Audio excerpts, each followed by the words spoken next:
Délicate dans la mesure où quand vous voulez rechercher des électeurs, il est impératif de pouvoir faire plaisir à beaucoup de personnes. Ça veut dire faire des créations d'emplois, uniquement parce que vous avez derrière une population qui va voter énormément pour vous. Donc je pense que maintenant il est grand temps de passer à autre chose. Je ne suis à la recherche d'aucune clientèle, d'aucun électorat particulier. Je vais simplement me présenter en toute quiétude dans cette commune. On verra avec l'équipe que je suis en train de monter, qui à mon avis tiendra la route et apportera quand même, je pense, un souffle nouveau à notre commune. On verra bien. Les électeurs décideront de tout.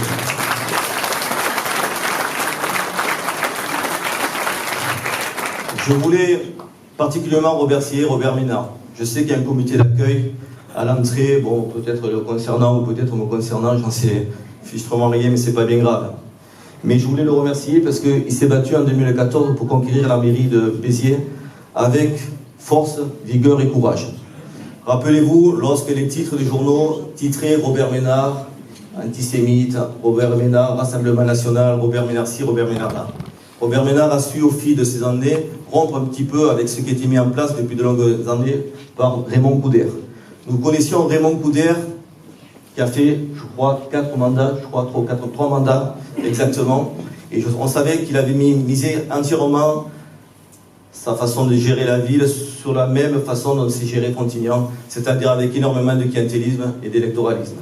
Robert est arrivé, il avait un grand coup de pied dans la fourmilière, il s'est battu parce qu'il me semble bien que Robert, tu me diras si je me trompe, vous aviez 66% de charges de fonctionnement qui étaient bouffées par les charges de personnel. Tu étais battu. J'ai été à Béziers dans les années 2011-2012 pour la certification des comptes de la trésorerie hospitalière de Béziers. Je voyais un petit peu le manège qui se passait au niveau des services du jardinage qu'il y avait en bas, avec des va-et-vient entre les véhicules de la mairie et les propres véhicules des employés communaux. Je l'ai vu de mes propres yeux, je constatais, je ne mettais pas encore l'instinct politique, mais qu'importe. Je voyais un petit peu comme ça se passe. Alors oui, je tiens à remercier Robert Ménard pour sa présence ce soir, n'en déplaise à certains, mais je pense que, je le dis haut et fort, ça sera un modèle à suivre pour moi, pour la ville de Frontignan, si j'arrivais à prendre la mairie. Bravo.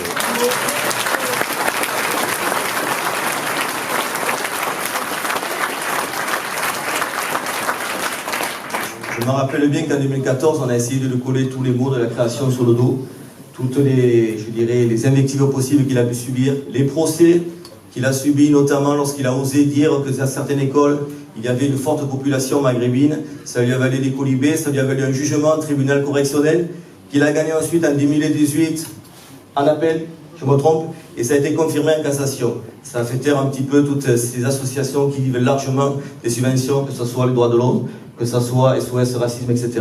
Donc là-dessus, bravo au Robert.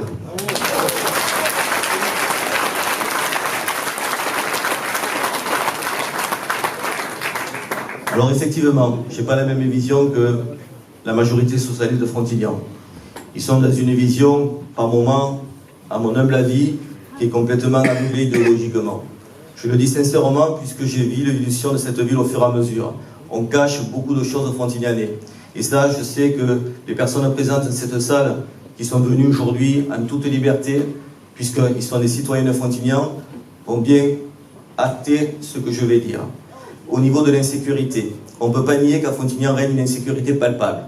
Non pas effectivement qu'on se retrouve dans des endroits où on connaît énormément plus de problèmes, de délits, de cambriolage, quoi que ce soit, mais il ne faut pas arriver à mettre systématiquement une chapeau de plomb sur ce qui se passe dans notre commune.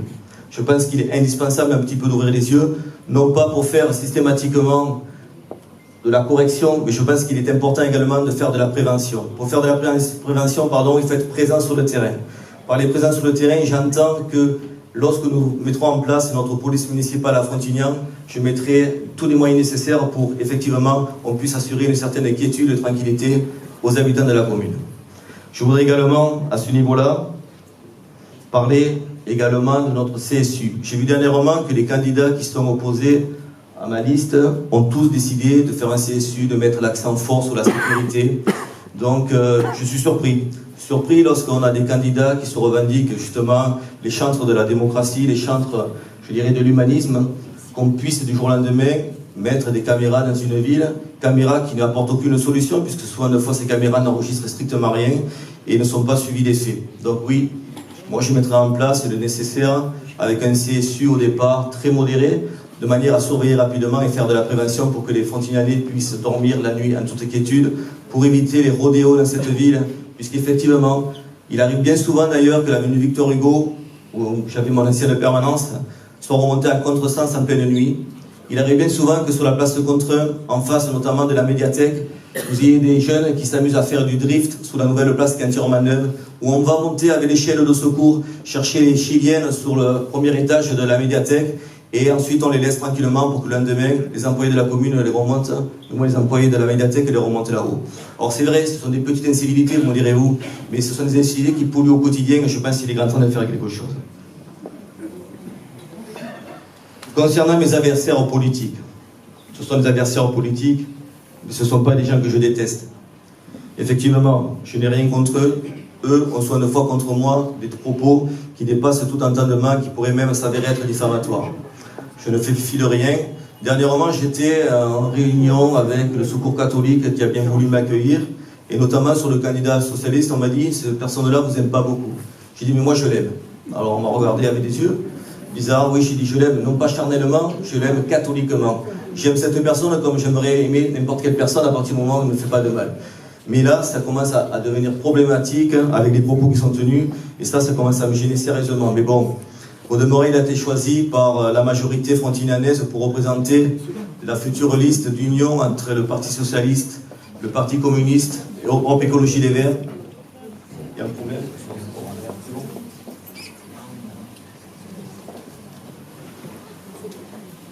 Cette personne, je ne la nommerai pas ce soir, mais tout le monde sait de qui je parle. Aujourd'hui, il se lance donc dans une carrière politique après avoir, pendant 25 ans, mangé à la gamelle. Je le dis sincèrement, ouvertement. J'ai du mal à comprendre dans une ville de 23 000 habitants comment on peut, pendant des années, profiter d'un système lorsqu'on se dit socialiste, qu'on se dit humaniste, et qu'on n'a que traversé la rue pour trouver un emploi. Je trouve ça inadmissible. Moi, je n'ai rien à gagner. Je gagne bien ma vie, je le revendique haut et fort, et j'en ai pas honte. J'ai fait tout le nécessaire dans le long de ma carrière pour arriver justement à la situation dans laquelle je suis. Mais au demeurant, lorsqu'on veut donner des leçons aux gens, il faut avoir, comme disait mon père, les fesses propres. Et ce n'est pas toujours le cas. Je dis ça pourquoi? Parce qu'à ce moment, je me rends compte d'une chose, c'est que moi je suis sur le terrain à travers mes horaires. J'aimerais donc savoir que le candidat en ce moment en place, candidat choisi par la majorité de Frontignan, puisse m'expliquer son emploi du temps. Directeur général du CIVOM, directeur général de la SAEP. Passer ses journées à faire aujourd'hui constamment de la propagande politique pour sa campagne électorale, c'est la seule ville, je pense, en France où on peut trouver un deuxième adjoint d'une commune en même temps qu'il soit employé par la commune à travers un CIVOM avec un contrat privé chargé de mission. J'aimerais que ce monsieur m'explique un petit peu comment il fait.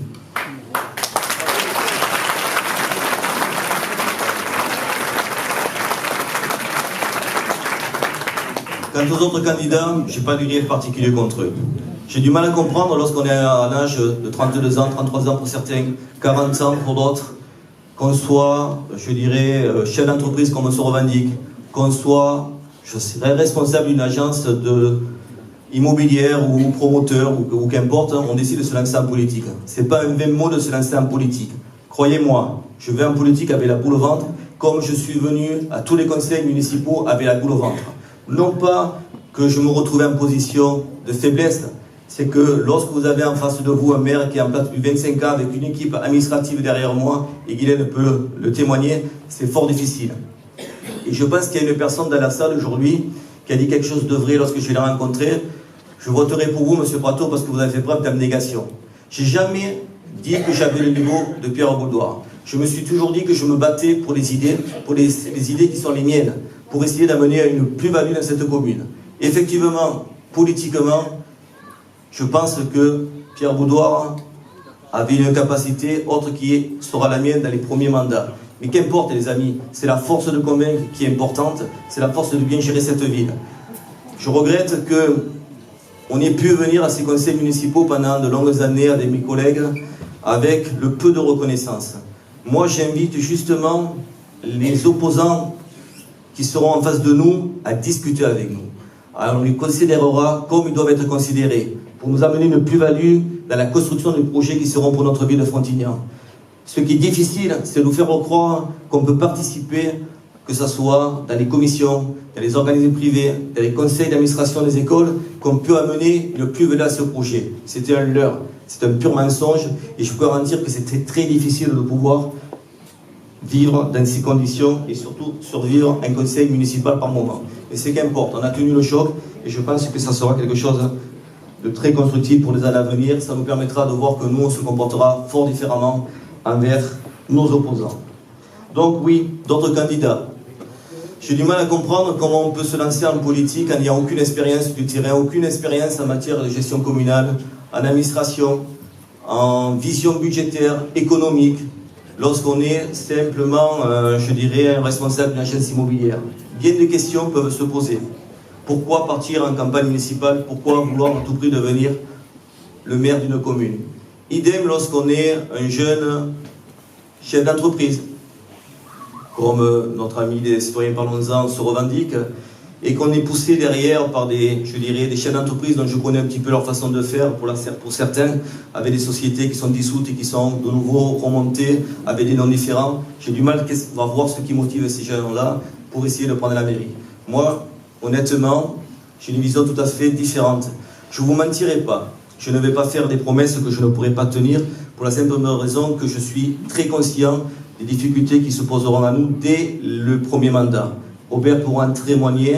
Nous avons ce qu'on peut appeler des plans pluriannuels d'investissement qui sont prévus par les majorités qui ont laissé le pouvoir, avec des autorisations de programmes qui vont automatiquement imputer considérablement nos budgets d'investissement. Frontignan est une ville avec un budget d'investissement qui n'est pas très élevé, de l'ordre de 16 millions, avec un emprunt d'équilibre à peu près de 10 millions d'euros, ce qui fait à peu près un investissement annuel de 6 millions d'euros. Donc oui, écoutez-moi, on est sur l'année plate des engagements qui auraient été faits par les autres candidats, par la majorité actuelle durant ces années-là. Donc on n'est pas là pour inventer, pour faire des promesses démagogiques et les unes après les autres. On est là pour justement essayer de faire comprendre aux gens la difficulté qui se posera à nous, de pouvoir arriver. Je crois qu'il y a un beau comité d'accueil là-bas, je crois, non? Oui, on va pas les faire rentrer peut-être, mais c'est pas grave. À l'apéritif peut-être. Donc voilà. Donc voilà, je vais simplement rassurer les Frontignanais, je serai là pour faire les comptes. Oui, on m'a souvent dit que j'avais une calculette à la main, mais c'est pas grave. Ça me fait plaisir de pouvoir être revendiqué quelles sont. Donc effectivement, j'aimerais savoir, j'aimerais qu'ils puissent discuter avec moi, ces candidats qui s'opposeront à moi lors des prochaines élections municipales, et me dire quelles sont vraiment leurs réelles intentions, surtout vis-à-vis de la majorité en place. C'est vrai que j'ai tendance à avoir les yeux qui traînent, d'autres personnes ont les yeux qui traînent, et quand je vois certains candidats qui vont se lancer dans cette campagne municipale, fricoter, discuter, vous appellerez le terme que vous voulez là-dessus, avec le candidat de la majorité sortante, j'ai du mal à croire que ces gens-là vont vraiment représenter l'alternative. L'alternative à Frontignan, c'est nous, et ça sera uniquement nous. Il ne faut pas croire à Dan Seller.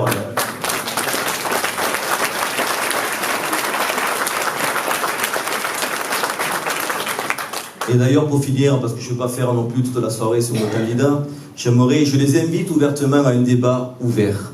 Un débat avec moi, puisque ces gens-là qui veulent partir en campagne municipale contre notre liste n'assistent à aucun conseil communautaire, n'assistent à aucun conseil municipal, et effectivement se décident de partir en campagne en faisant des projets, comme je vous disais, les uns les plus démagogiques, le plus total, sans budgétiser quoi que ce soit. Je pense peut-être qu'il serait bien qu'on puisse s'asseoir autour de la table, discuter, voir ensemble un petit peu ce qu'il en est, ce qu'ils ont dans le ventre, et voir ce qu'ils comptent faire effectivement avec les comptes de la commune. Alors, quels seront nos grands axes de notre campagne? Je bois un petit coup, excusez-moi. Ah, une voiture qui s'ouvre. Oui, la sécurité, tout à l'heure je vous en ai parlé un petit peu. Effectivement, ça sera la mise en place d'une vidéoprotection efficace. On se bat avec mon équipe depuis 2013-2014. On a vu d'ailleurs les commissaires qui étaient venus nous informer un petit peu de résultats de l'Observatoire de la délinquance au Frontignan, où je vous assure que les chiffres sont très certainement minimisés, mais je peux comprendre aussi avec le peu de moyens que dispose la police municipale. Donc lorsqu'on s'était battu dans cette période-là pour demander ce que soit installé la vidéoprotection, on s'est fait souvent conspuer et retourner les cordes. Or, on s'aperçoit que la ville a changé radicalement de position depuis quelques temps et ont mis en place justement cette vidéoprotection. Certainement pas comme nous on souhaiterait la mettre, certainement pas de la façon dont ils l'ont mise en place pour éviter justement qu'il y ait trop d'enregistrement. Nous, ça sera suivi de l'effet avec la mise en place d'un CSU et le renforcement de la police municipale. Alors un point qui me tient très à cœur, messieurs, dames, c'est la fiscalité.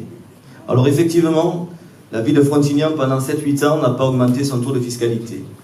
Effectivement, ces 4 dernières années, nous avons vu les taux de fiscalité monter en flèche un petit peu. Effectivement, ça suit un petit peu le taux d'inflation, c'est obligé un petit peu de retrouver des ressources propres parce que l'abandon de l'État à travers les dotations globales de fonctionnement ne sont pas évidentes. Mais j'aimerais revoir notre fiscalité locale. Tout simplement, ils sont sympas. Je crois que c'était le supporter de l'OM. Nous avons à Frontignan un taux de pauvreté de 17%. Nous avons un taux de chômage de 17%. Nous avons une minime, minime portion de gens de Frontignan qui payent justement de l'impôt sur Frontignan. Je ne suis pas là, moi, pour vous faire des promesses et dire que demain, je vais rendre la fiscalité locale beaucoup moins douloureuse qu'elle est actuellement. Je vais simplement revoir un petit peu les bases fiscales. Or, c'est vrai qu'on m'avait fait le colibé en disant que ce n'étaient pas les communes qui, effectivement, étaient concernées par l'augmentation des bases fiscales. Mais ce que je sais, c'est que les bases fiscales, on peut les revisiter. Alors peut-être que je ne vais pas faire plaisir à certaines personnes dans la salle qui se retrouvent avec des logements dont les bases fiscales sont erronées. Alors effectivement, c'est un travail de fond à faire, de manière à réévaluer un petit peu les bases fiscales, de manière à pouvoir assouplir un petit peu la charge fiscale sur les foyers de Frontignan. Tout simplement, les taux pourra les baisser à partir du moment où les bases fiscales sur Frontignan seront justes. Dans la mesure où les gens oseront vraiment dire la superficie de leur maison. Alors c'est vrai que peut-être certains vont me dire « Ouh là là, on va se retrouver avec un contrôle fiscal concernant les bases ». Non, tout simplement, j'aimerais réévaluer un petit peu ces bases fiscales de manière à pouvoir alléger la charge fiscale pour ceux qui supportent au quotidien, du moins ou chaque année, l'imposition de manière assez douloureuse sur Frontignan. C'est une vision que j'ai. J'aimerais également travailler sur la fiscalité différente, sur l'impôt sur la production. Essayer de voir un petit peu comment on pourrait œuvrer pour créer de la richesse sur Frontignan, créant de la richesse uniquement avec l'implantation d'entreprises qui pourraient éventuellement nous amener une plus-value au niveau de la CFE ou de la CVAE. Je pense qu'il y a matière à réfléchir sur ce qui pourrait effectivement nous permettre de dégager beaucoup plus de ressources fiscales et nous permettre d'avoir un meilleur autofinancement pour limiter l'emprunt. C'est un souhait que je souhaite mettre en place. Ah oui, quand même, ils sont pas mal. Hein. Concernant les entreprises, oui, j'aimerais quand même que nous puissions travailler avec mon équipe sur l'implantation d'entreprises sur le secteur de Frontignan, pour créer de la richesse, pour créer de l'emploi. J'ai du mal à comprendre, alors peut-être effectivement que Pierre Baudouin m'a toujours dit, mais nous à Frontignan on ne s'analyse strictement rien, mais j'ai du mal à comprendre comment on peut être maire d'une commune et être fier d'être le premier employeur de la commune avec environ 600 employés, je ne sais pas exactement les chiffres exacts, parce que c'est très difficile d'avoir les chiffres exacts sur cette commune, bien que nous ayons des tableaux d'effectifs. Donc j'ai du mal à le saisir, à le comprendre. J'ai du mal comment on peut accepter que dans cette ville de Frontignan, effectivement touchée par un seuil de paupérisation assez important, on puisse se permettre de tenir de tels propos. Je suis pour de la création de la richesse grâce à l'entreprise, grâce à l'emploi privé, pour le moment, ce qui permettra un petit peu d'alléger un petit peu les charges sur les Frontignanais.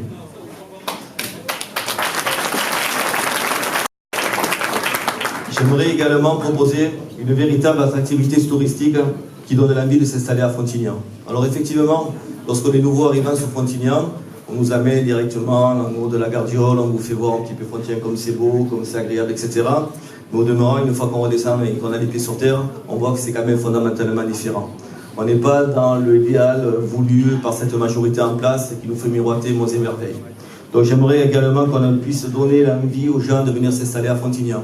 J'ai été surpris d'ailleurs d'une affiche dans le métro parisien où la ville de Béziers avait invité les Parisiens à venir s'installer à Béziers. Ça avait fait beaucoup de buzz et je pense que ce n'était pas une mauvaise idée. Donc oui, pourquoi je voudrais justement qu'on puisse arriver à faire venir une population avec des revenus beaucoup moins faibles sur la commune. Non pas que je suis pour faire revenir que des riches à Frontignan. Non pas que je suis justement pour créer une ville à la Balkany. Mais je suis intimement convaincu que si on arrive à rééquilibrer fiscalement les revenus sur Frontignan, nous arriverons à avoir un subtil équilibre de la population. Cette population qui aura des moyens supplémentaires pourront participer activement à l'action sociale sur notre commune. Justement, il faut le social, que je vous glisse quand même deux petits mots. Alors effectivement, nous avons un contingent budget social à Frontignan de 1,9 million. Il en faut du social, j'en suis intimement convaincu.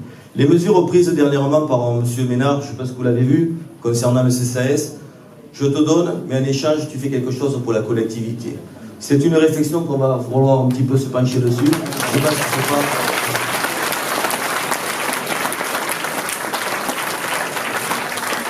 c'est pas une mauvaise solution.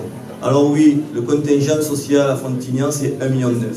Il y a eu une augmentation de 300 000 € cette année du contingent, mais ça a été un transfert de charge, donc je vais mettre ça à leur crédit, mais 1,9 million. Alors c'est pas le fait d'avoir 1,9 million qui me gêne. On le sait pertinemment, et je pense que même les personnes qui sont dans cette salle, qui sont peut-être pas systématiquement favorables à mon élection, mais c'est pas grave, il faut qu'ils écoutent et qu'ils comprennent. J'ai du mal à comprendre que lorsqu'on est président d'un CCAS, qu'on puisse être membre ou président d'une commission de CCAS, qu'on puisse profiter de cette situation pour faire du clientélisme à travers le social. C'est inadmissible. C'est quelque chose qui me révulse de voir qu'on peut se servir du CCAS afin de permettre de récupérer de l'électorat sur Frontignan. Et c'est ce qui se passe. Pas tout le temps, effectivement, il y a très certainement des dossiers qui sont montés de manière très sérieuse, mais je pense que c'est un levier indispensable pour une majorité en place de pouvoir lâcher énormément d'argent pour se permettre d'avoir au moins une belle clientèle qui voteront aux élections suivantes pour vous. Et c'est la vérité, je ne pense pas raconter des bêtises.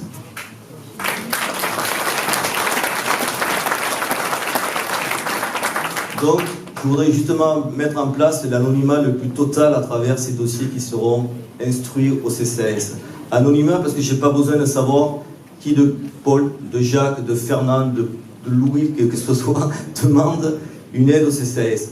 Je préférerais justement que ce soit dans l'anonymat pour certains dossiers particuliers, non pas des dossiers de personnes qui viennent récurrents, de façon récurrente demander des aides, mais au moins de façon anonyme, de manière à pouvoir être objectif. Je demanderai également qu'assistent à ces commissions des représentants d'associations. C'est très important, les associations qui sont justement concernées par la pauvreté sur Frontignan, qui font un énorme travail, j'en connais quelques-unes. Je les associerai à ce projet et au niveau des commissions également.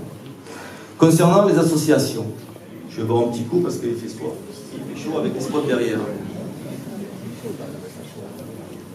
Ce qui est regrettable pour les associations, c'est que depuis un petit moment, sur Frontignan circule le fait que si je prenais la mairie, je couperais les vivres aux associations, qu'effectivement il faut faire très attention, que Prato ne pourra pas ensuite peut-être vous aider autant que nous vous aide, on vous proposera un emploi pour votre gosse, on vous proposera un local. Je n'invente rien, c'est la vérité. Donc, je maintiendrai des subventions qui sont d'une utilité communale. Aucune association ne sera mise à l'écart. Mais par contre, j'aurai une attention particulière sur le service rendu à la commune. Parce que je pense que lorsqu'on est des associations financièrement, c'est tout à fait logique, parce que je pense que certaines ont du mal à démarrer, de se mettre en place, etc. Par contre, je jeterai un œil particulier et très particulier sur certaines associations qui sont vraiment, je dirais, un faisceau d'associations qui permettent justement cette mise en place de pouvoir continuer. J'en ai 2 ou 3 dans le collimateur. Je demanderai des comptes. Je essaierai de voir un petit peu avec eux quels sont leurs budgets. Parce que si on réclame de l'argent dans une commune, je pense qu'on est en mesure de pouvoir être transparent sur le sujet. Je voudrais également, à travers ces associations, stopper donc ce clientélisme, mais je stopperai également l'ingérence. J'ai du mal à comprendre comment on peut faire autant d'ingérence d'une association à partir du moment où on les subventionne. J'ai un exemple type là d'une association où je suis allé voir, je tairai le nom. Je suis passé simplement parce que j'avais une connaissance dans cette association et 20 minutes après, on m'a téléphoné, la présidente était en pleurs. En pleurs puisqu'elle avait subi des pressions de la mairie du fait que Prato était passé la voir. Donc ça, ce genre d'ingérence et ce genre de comportement, pour moi, c'est inadmissible.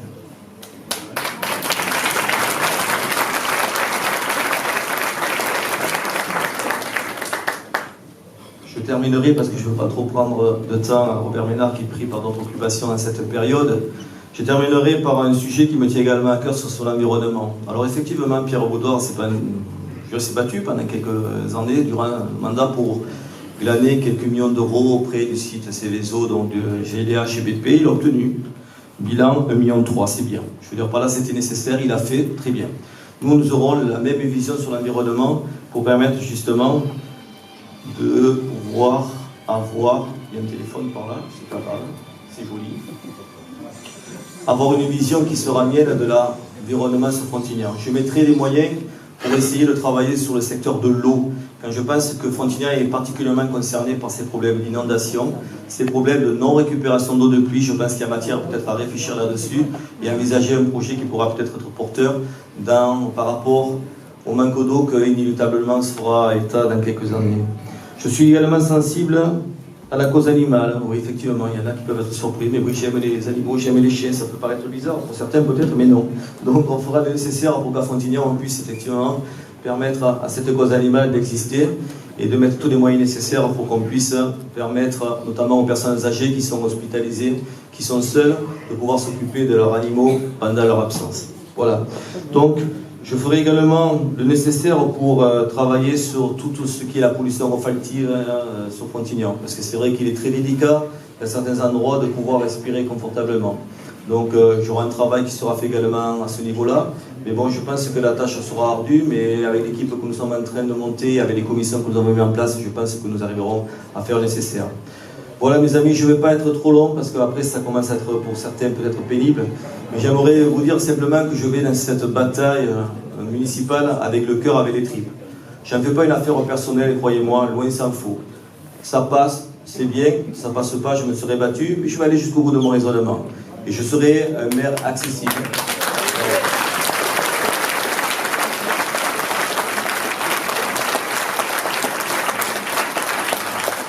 J'essaierai d'être un maire accessible, un maire présent sur le terrain, un maire qui sera à l'écoute de ses concitoyens, puisque croyez-moi, je n'ai pas du tout l'intention de pérenniser ma fonction. À mon âge, j'ai pas de le dire, j'ai 57 ans, j'espère qu'on arrivera à faire un beau mandat. Si à l'issue de ce beau mandat, les gens sont heureux de notre mandat, sont contents de notre mandat, comme le sont les gens sur Béziers, je pense qu'ils nous feront confiance pour un second mandat. Et après, la vie continue, et ça sera les jeunes à prendre la relève, puisque j'espère justement que cette ville puisse un peu retrouver un petit peu sa vigueur que j'ai connue lorsque j'étais tout jeune, habitant de Sète à l'époque, on montait à Frontignan, parce que Frontignan-Plage bougeait énormément, vivait. On allait dans certaines boîtes de nuit, comme le Gimadero, si certains se le rappellent. Et croyez-moi qu'on passait notre temps à monter sur Frontignan avec nos mobilettes, avec les collègues, parce qu'on ne s'est pas émulsé à Sète. Pourquoi? Parce que nous avions à Sète un maire communiste qui s'appelait Martelly, je ne sais pas si vous vous rappelez. Et la population et des jeunes à Sète s'emmerdaient fortement les week-ends et pendant les vacances. Alors oui, on prenait nos petites mobilettes, on montait sur Frontignan, on passait notre temps. Je passais mon temps à dormir également au Black Pirate, chez mon ami Tony Trenga. On dormait dans une vieille caravane, mais que du bonheur passé sur Frontignan et Frontignan-Plage. Donc j'espère qu'on arrivera à redonner une certaine vigueur dans notre ville, qui est très belle. Et j'espère que les électeurs comprendront la nécessité de voter dès le premier tour. Pourquoi je dis qu'il faut voter en masse dès le premier tour?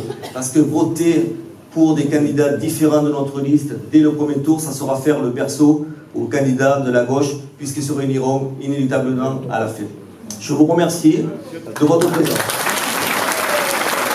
On a réussi à tisser des liens d'amitié. Robert Ménard m'a toujours répondu à mes moindres sollicitations, à mes moindres CS, parce que je pense que Robert Ménard voit juste. Il a souvent pris des positions, même vis-à-vis de notre propre parti politique, par un moment, qui étaient courageuses. Mais il mène sa ville de manière exemplaire.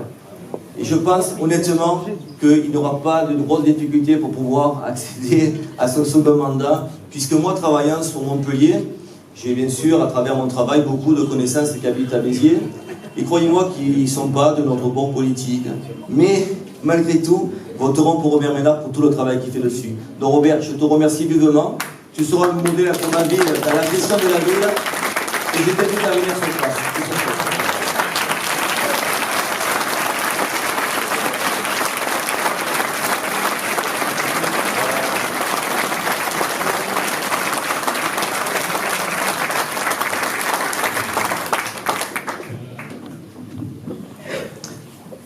Il a un gros défaut, c'est qu'il est trop modeste.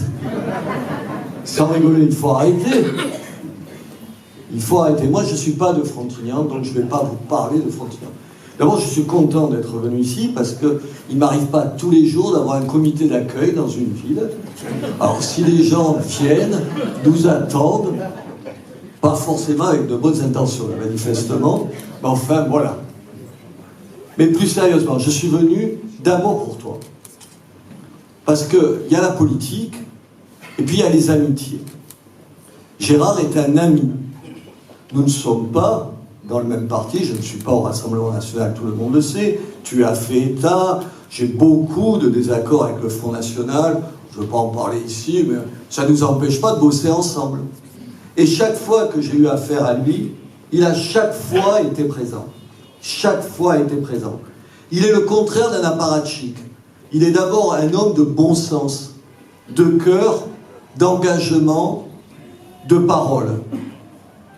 Vous prenez ça et vous le comparez à d'autres hommes politiques et je vous garantis qu'ils ne boxent pas dans la même catégorie. Et je suis sûr que vous aurez un maire de qualité avec Gérard. Pourquoi ?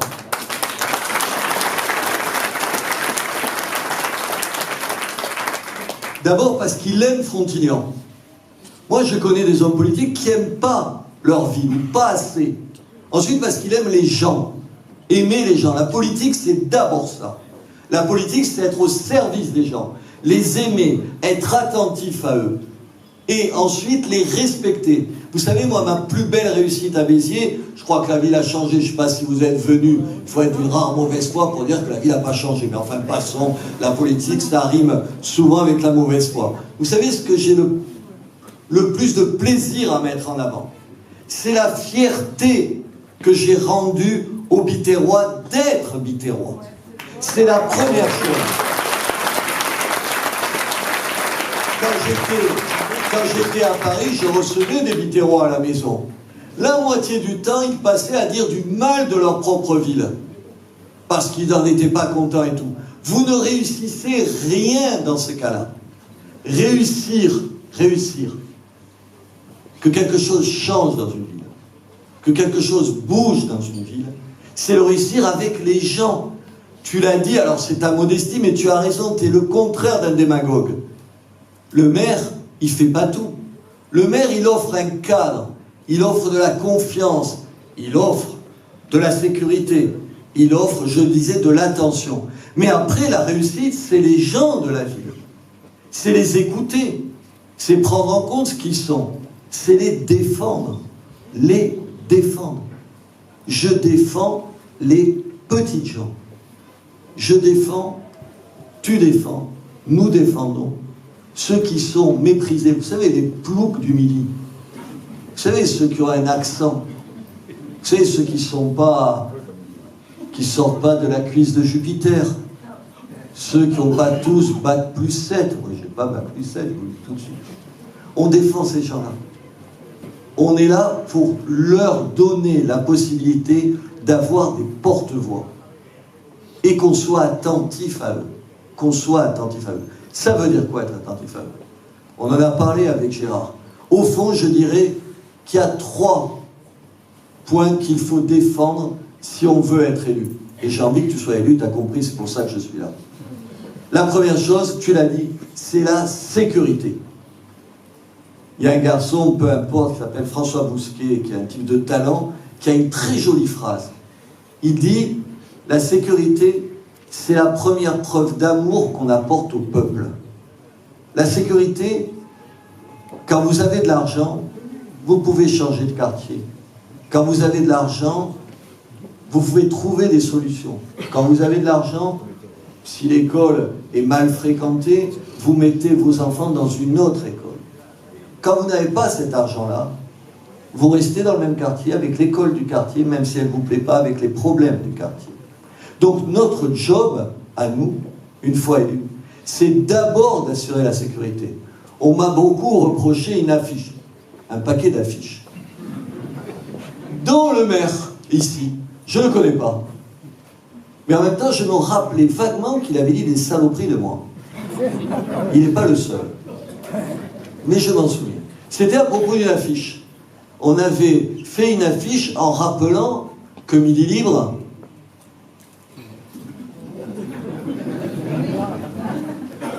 Que dire de Midi Libre?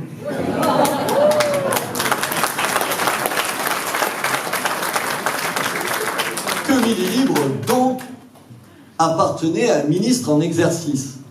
Eh oui, Monsieur Baillet. dire ça. Et c'est vrai qu'on avait ajouté un peu perfide un journal tenu en laisse. C'est vrai, avec un chien pas le plus sympathique du monde. Je le concède. Ils nous ont poursuivis, ils ont perdu. On gagne tout le temps, c'est ça le pire. On gagne tout le temps. Et le maire de Frontignan, dont j'ignorais jusqu'à l'existence, pardon, mais je ne connais pas le maire de Frontignan, manifestement c'est un monsieur, si je t'en crois, qui a fait aussi du boulot correct dans cette ville, et que tu critiques pas surtout, mais peut-être que 25 ans à la tête d'une ville, ça suffit, juste ça, quoi, tu vois. Tu te vois 25 ans à la tête de Frontignan, je te le souhaite pas, je le souhaite même pas aux gens de Frontignan. Et donc il a dit, attendez, j'ai retrouvé, parce que quand même la phrase sont pesant de cacahuètes, dans le genre, tu dis n'importe quoi, alors qu'est-ce qu'on était, il faut mettre mes lunettes à mon âge déjà. On menaçait d'une dérive autoritaire et non démocratique. Parce que, comme vous le savez, on menace les libertés. Comme vous le savez, quand vous êtes allié avec le Parti communiste, et à l'histoire du Parti communiste, vous n'avez jamais menacé une liberté. Jamais. Vous êtes les meilleurs démocrates du monde. Que le maire de Frontignan, alors je comprends, il y a d'autres maires qui l'ont fait, ils ont tellement envie d'être bien avec le journal local, qui sont, quand tu dis 3 mots sur le journal local, les premiers défenseurs du journal local. Tu sais, cireurs de pompe professionnels.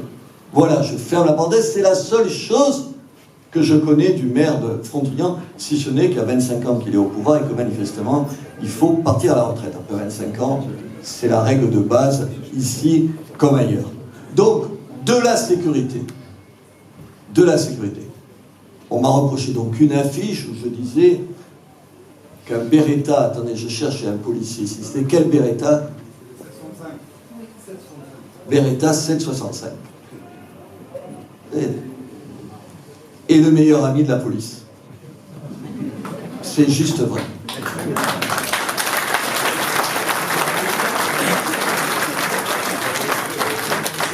C'est le meilleur ami de la police. La première chose que j'ai fait à Béziers, alors je ne sais pas comment ça se passe ici, ça a été d'abord, je me suis étonné, la police municipale arrêtée à 23h et recommencer à 7h du matin. Je me suis dit, tiens, donc tous les voyous arrêtent à 23h, ils vont se coucher, ils reviennent à 7h du matin, et donc enfin la police est là pour les protéger. Non, mais je vous dis pas, c'est pas des bêtises, c'est la réalité. Attendez, ça paraît ubuesque aujourd'hui, mais c'était la réalité. En plus, ils ne travaillaient pas le week-end, parce que comme chacun le sait, les voyous ne travaillent pas le week-end, ne cambriolent rien, n'emmerdent personne, n'insultent personne. Ils sont respectueux du jour du Seigneur, et donc ils vont comme nous tous à la messe, et il ne faudrait pas les embêter. On a fait ça, et je vous garantis, pas que les gens qui ont voté pour moi, parce qu'il y a plein de gens qui n'ont pas voté pour moi par définition, tout le monde s'y serait retrouvé. Parce que c'est une obligation, la sécurité. Parce qu'on le leur doit, parce qu'on y met moyen. Ça nous a coûté beaucoup d'argent. On a triplé les effectifs de la police municipale et multiplié par 7 les caméras de surveillance. C'est un choix. Mais un maire, il fait des choix. Il fait des choix. Et ça a été le premier choix. Et je vous garantis que je ne le regrette pas. Ici, il y a même des gens qui ont travaillé à Béziers et qui le savent. Ça a été un choix. Aujourd'hui, quand vous voyez un policier municipal, il n'est pas comme trop souvent dans les polices municipales, vous savez, un peu bedonnant, tu vois, tu te dis, je sais pas s'il y a un voyou, comment il le rattrape ce soir-là. Vous voyez les policiers à Béziers, vous avez peur rien que de les voir. Sauf quand vous êtes quelqu'un qui vous comporte bien, qui se comporte bien. Moi, le policier, il est de mon côté, et je suis de son côté, comme vous, je suppose. C'est les voyous qui n'aiment pas les policiers. Ou la gauche. Ou la gauche. La gauche, ils aiment plutôt les voyous que les victimes des voyous. Plutôt les voyous que les policiers.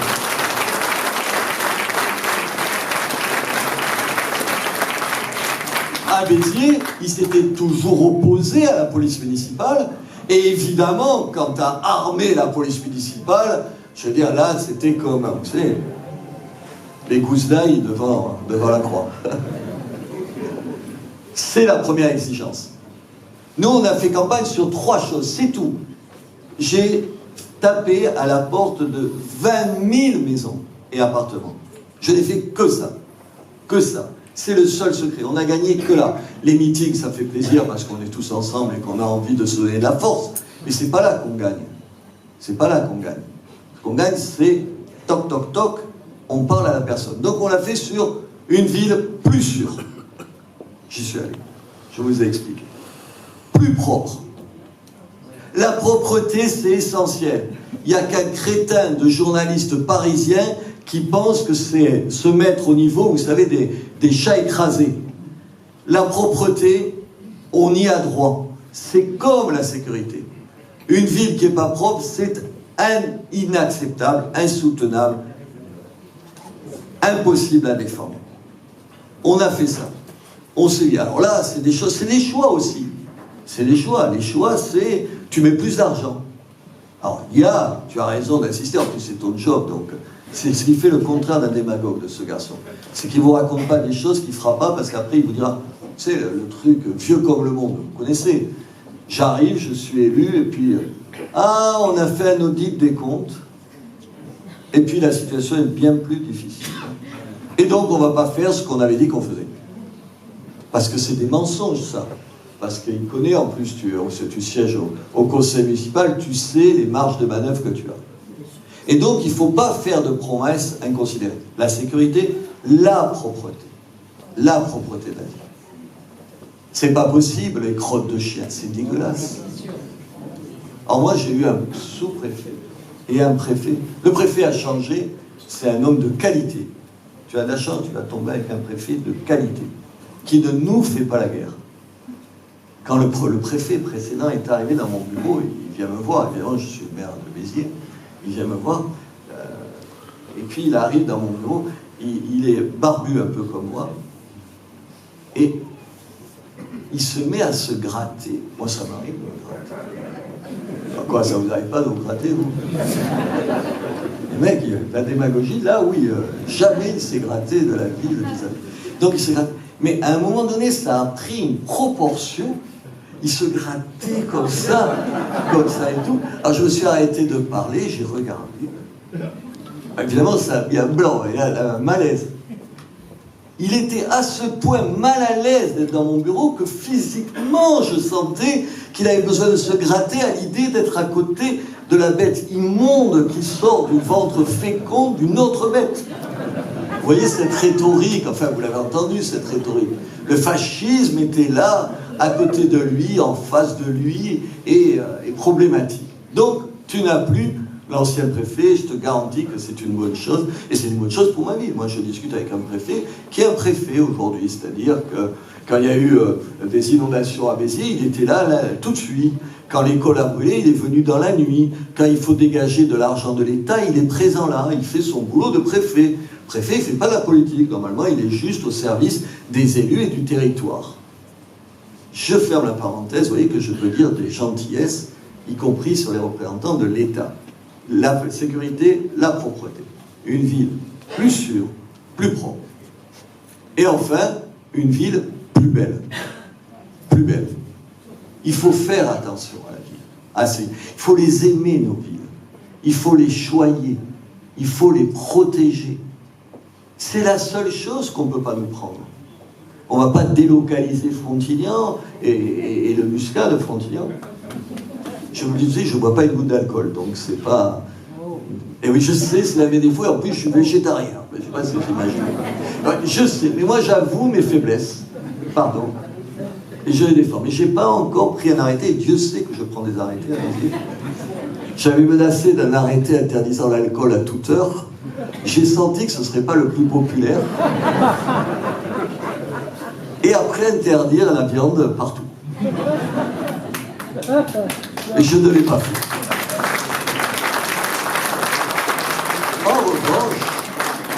En revanche, j'ai pris des arrêtés interdisant qu'on crache dans la rue, parce que c'est dégueulasse. J'ai pris des arrêtés parce que j'aime ma ville, pour plus qu'il y ait ces coupoles, comment on appelle ça? Il faut me souffler le mot. Oh, les paraboles. Et de temps en temps, j'ai des trous de mémoire. Des paraboles, vous savez, qui dégueulassent les façades. J'ai pris des arrêtés limitant les kebabs. Eh oui, mais attendez, mais moi, je vais vous dire tout de suite, non, qu'il n'y ait pas de malaise. Moi, je suis ravi quand un commerçant maghrébin ouvre un restaurant de qualité. Je n'ai rien contre lui. Simplement, je ne veux pas. Nous avons 52 kebabs à Béziers. C'est pas 10, 20. Mais enfin, à la télé, le mec me dit, je sais pas, je sais qu'il y a eu encore une polémique. Donc, 52. Pas 40, 52.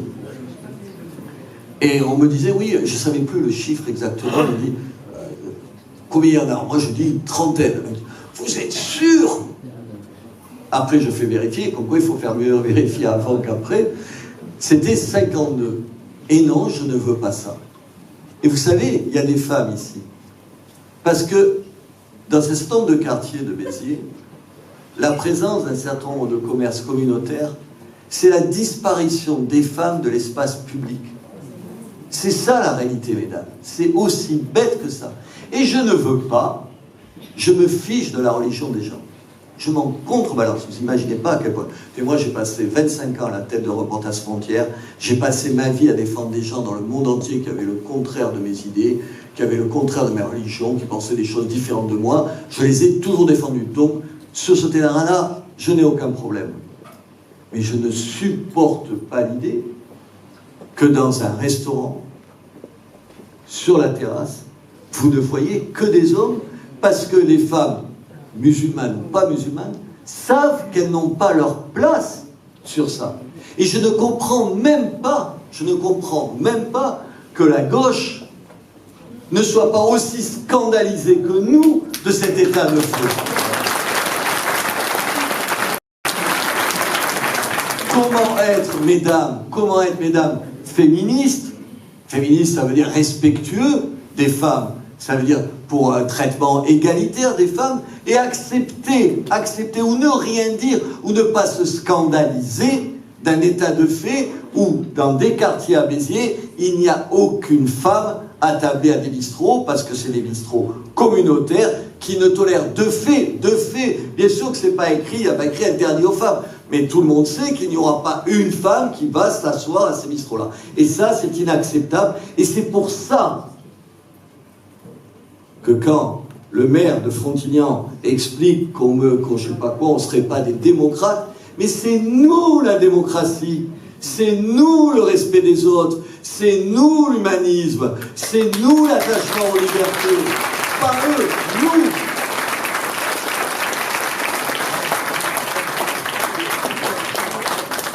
Et je vous disais, une ville plus belle. Parce que la beauté de la ville, c'est ce qui n'est jamais délocalisable. Je ne connais pas les chiffres à Frontignan, évidemment je ne les connais pas. À Béziers, 30% de la richesse produite vient du tourisme. Je ne sais pas ici, donc je ne parle pas pour des chiffres que j'ignore. Honnêtement, ça va être dans le même tonneau quand même, Sète et tout ça. Ça doit être à peu près la même chose. C'est un atout. Embellir notre ville, et venez à Béziers, embellir notre ville, ici Frontignan, à Sète, tout à l'heure il y avait Sébastien, à Agde, à Béziers, mais c'est produire les richesses de demain, parce qu'il n'y a qu'un démagogue qui vous dira que demain il y aura une chaîne de fabrication de voitures à Frontignan ou à Béziers. Ce n'est pas vrai. Déjà, pour les maintenir en France, c'est la croix et la bannière. Les maintenir en Europe, à part l'Europe de l'Est où les salaires sont si bon marché, enfin, ils fuient partout. Et donc, c'est pas vrai. Notre chance, c'est notre patrimoine. C'est nos plages. Et tout ça, il faut le défendre le jour le jour. Et c'est juste ce que j'ai essayé de dire. Pendant 20 000 toc, toc, toc, j'ai répété une phrase. Et qu'est-ce que vous ferez si vous êtes maire? Je ferai une ville plus sûre, plus propre, plus belle. Et je donnerai l'exemple. Je donnerai l'exemple de la rigueur financière. Tu as insisté. Parce qu'il faut faire tout ça sans augmenter les impôts. On en paie déjà trop d'impôts. On ne peut pas augmenter les impôts. Alors comment on fait? D'abord, on gère la commune de façon rigoureuse. Première mesure. Je dis parce que c'est des symboles, mais c'est parce qu'on n'est pas pareil que les autres. Si on doit faire la même chose que les autres, honnêtement, ils ont raison de voter par... Il y a des gens qui ont raison de voter pour d'autres que pour nous, si on doit être pareil qu'eux. Or, nous, il faut prouver tout de suite qu'on est différent. Parce que tu n'as pas 200 mairies dont tu dis, regardez comment c'est géré. C'est pas vrai. À Béziers, vous savez la première mesure que j'ai prise? J'ai baissé de 30% les indemnités de tous les élus. Les nôtres. C'est la première mesure. Et je le dis, et je le maintiens. Tu ne peux pas demander aux gens de se serrer la ceinture si tu ne le fais pas toi-même. On fait des gestions de bon sens. Moi, je ne suis pas un intellectuel, je suis un mec de bon sens, pragmatique. Je gère la ville en bon père de famille, comme vous gérez votre maison. Tu sais bien que si tu empruntes plus, nous on a diminué chaque année un peu l'emprunt. Si tu empruntes plus, il faudra bien que quelqu'un un jour rembourse. On ne peut pas critiquer le gouvernement en disant « Regardez au pouvoir ce qu'ils font, ils endettent toujours un peu plus la France » et faire la même chose quand on dirige des villes. Béziers, c'est la plus grosse collectivité dirigée par des gens qui ont nos idées, la plus grosse. Donc je veux en faire, oui, n'en déplaise à certains, un laboratoire de notre façon d'être, de notre façon de fonctionner, de notre façon de gérer. C'est ce que je veux faire.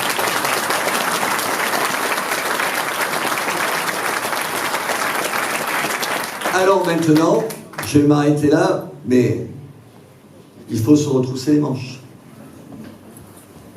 Il ne va pas gagner tout seul. Hein. Ouais. Il ne va pas gagner tout seul. C'est juste ça la vérité. Il faut que vous soyez partout. Il faut être des ambassadeurs. Je le disais, la fierté d'être Vitero, aujourd'hui, ça fait que tous les Vitérois à l'extérieur sont des ambassadeurs. Même les gens qui ne votent pas pour moi. Même qui ne partagent pas nos idées. Moi, le nombre de gens qui viennent me voir en disant « Ah, moi, sous-entendu, un peu extrémiste. » Extrémiste. C'est insupportable, tu vois, extrémiste, fasciste, je sais pas quoi. Mais je vais voter pour vous. Je n'ai pas voté, mais je voterai pour vous la prochaine fois. Parce qu'on fait ça. Parce qu'on est respectueux des gens. J'ai fait du porte-à-porte, j'ai fait tout baiser. Moi, attendez, pas les équipes. Nous, c'est choisir Béziers, des gens qui connaissent ici. Je l'ai fait moi. Je n'ai pas envoyé des gens à le faire, je les ai fait moi. Et les gens, ils étaient contents. Alors moi, j'avais un atout, c'est qu'ils m'avaient vu à la télé avant et tout ça. Ouais, je sais, la télé, au moins, ça sert à ça. Ils disent assez de mal de nous, de temps en temps, si on peut l'utiliser, on ne va pas se gêner. Ouais, mais à l'époque, oui, j'étais tous les jours à la télé, et en plus, à Sud Radio tous les matins. Ils me supportaient à Sud Radio tous les matins. Et à une télé tous les soirs. Je dis qu'il y a une dose de masochisme, quand même. Et donc, certains me disaient, mais moi j'ai jamais vu un homme politique dans une impasse, tu sais. Et c'est comme ça que tu gagnes les élections. Voilà ce que je voulais vous dire. Je voulais vous dire que si je ne connais pas Frontignan, je connais ce garçon. Et je le connais bien. Où, malgré nos désaccords, on s'est toujours entendu, on a toujours pu parler. Parce qu'il est tolérant. Parce qu'il ne va pas, comme un certain nombre de gens là, se scandaliser que tel ou tel vienne dans leur vie. Moi, ça ne me viendrait pas à l'idée. Moi, Mélenchon vient à Béziers et me demande une salle, je dis oui. Enfin, attendez, parce que ça me paraît évident. Moi, je n'ai pas peur de débattre avec Mélenchon. Je ne vais pas lui dire, ah non, il faut pas qu'il parle. On n'est pas comme ça. Voilà ce que je voulais vous dire. Puis j'ai une bonne nouvelle, figure-toi. J'arrivais dans la voiture, tu te rappelles, j'avais été épinglé sur le mur des cons. Putain, on a gagné cet après-midi.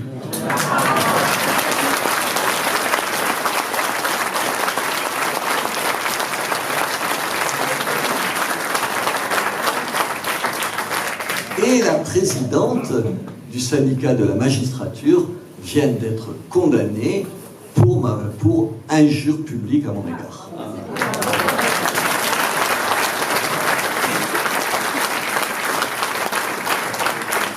Voilà. Ça veut dire qu'il y a une justice. Ça veut dire qu'il y a des gens bien à tous les niveaux. Des gens bien à tous les niveaux. Il y a plein de gens qui pensent comme nous, vous savez. Plein de gens. Mais qui n'osent pas le dire. Qui n'osent pas le dire. C'est ça la réalité.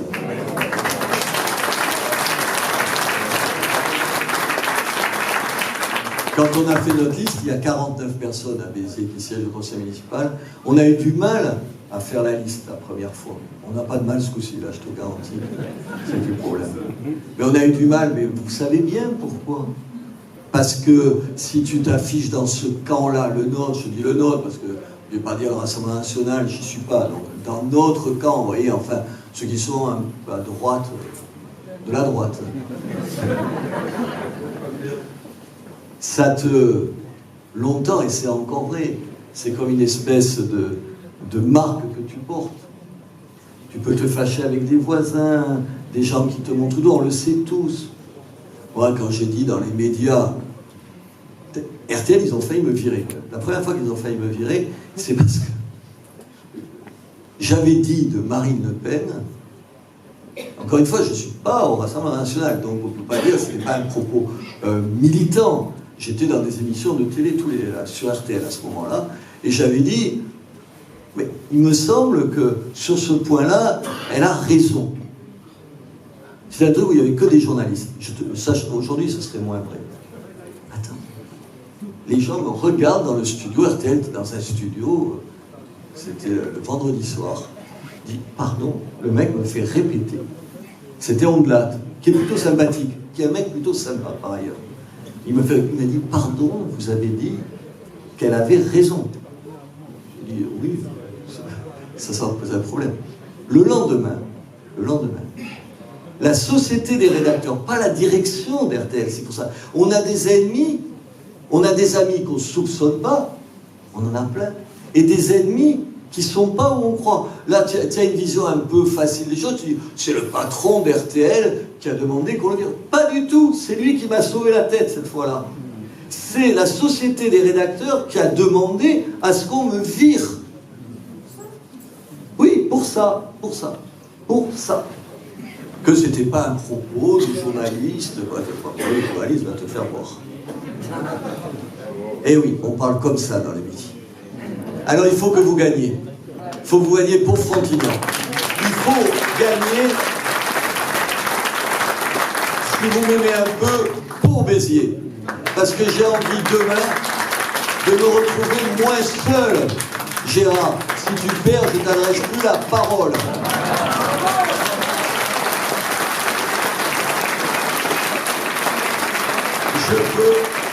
Je veux qu'on ait des amis dans les villes, qu'on se retrouve au coude à coude, qu'on puisse mener des choses en commun, et puis que ça fasse plaisir de voir le maire de Frontignan en disant « c'est un pote, et on va arriver à faire des choses ensemble ». Alors vous avez, vous, intérêt à vous mobiliser pour qu'il soit élu, et toi, tu viens pas me dire que tu as fait un bon score. En dessous de la majorité, c'est que des mauvais scores. Allez, vive Frontignan.